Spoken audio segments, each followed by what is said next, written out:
কিছু হতে চাইলে কখনো হাল ছেড়ো না। কলকাতায় এসে গুরুমন্ত্র দিয়ে গেলেন গম্ভীর। ছোটবেলা থেকে আর্মিতে যোগ দেওয়ার স্বপ্ন ছিল। ব্যবসায়ী পরিবারের ছেলে হয়ে কিভাবে আর্মিতে যোগ দিতে পারি অনেকে প্রশ্ন করত। দেশের জন্য কিছু করতে চেয়েছি সবসময়। সেই ইচ্ছে থেকেই ক্রিকেটকে বেছে নেওয়া। ম্যান অব দ্য ম্যাচ হওয়ার জন্য কখনো খেলিনি, দেশকে জেতানোর জন্য খেলেছি। দেশকে জেতালে দেশবাসীর কাছে সেরা হতে পারবো। দেশের হয়ে খেলতে হলে স্কিল আর মেন্টাল টাফনেস দুটোই খুব জরুরি। বিশেষ করে যখন তুমি দেশের হয়ে খেলছো, যা রান বা রেকর্ড করেছি তা আমার কাছে কখনো ম্যাটার করেনি। কেকেআরে সৌরভের জুতোয় পা গলানো, এরকম কোনো দিন ভাবিনি।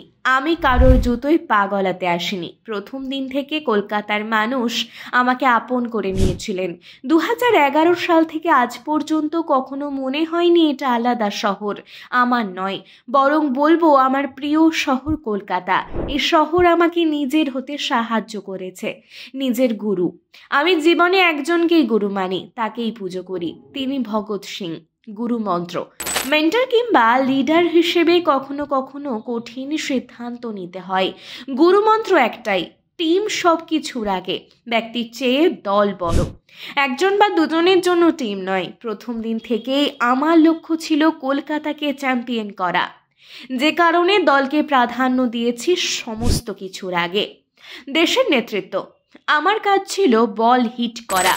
যে খেলাধুলাকে বেছে নেয় সে শুধু দেশের হয়ে পারফর্ম করার কথা ভাবে, ক্যাপ্টেন্সি করার কথা কখনো ভাবেনি। যা করেছি তার জন্য কৃতজ্ঞ। ইগো ম্যাটার করে না, সঠিক সিদ্ধান্ত নিতে কখনোই ভয় পায় না। এটাই আমার জীবনের মন্ত্র। উদ্দেশ্য যদি সঠিক হয়, সঠিক সিদ্ধান্ত নেওয়া যায়। কেউ যদি ইগোর কথা বলে, সেটা আমার ম্যানেজমেন্ট। আমি প্রতিষ্ঠানের উন্নতির কথা সবসময় ভাবি। হাল ছেড়ো না বন্ধু, কখনো হাল ছাড়লে চলবে না। জীবনের সবচেয়ে সহজ জিনিসই হলো হাল ছেড়ে দেওয়া। 2007 সালে দল থেকে বাদ পড়ার পর অনেক কিছু শিখেছি। নিজের উপর বিশ্বাস রাখতে হয়, হাল ছাড়তে নেই, তাহলে সবকিছু অ্যাচিভ করা সম্ভব। এই ভারতীয় ক্রিকেটারকে কারা কারা পছন্দ করেন কমেন্টে জানাতে ভুলবেন না। এবং ভিডিওটি ভালো লাগলে অবশ্যই লাইক, কমেন্ট, শেয়ার করে আপডেট বাংলা পেজটি ফলো করে নিন এখনই।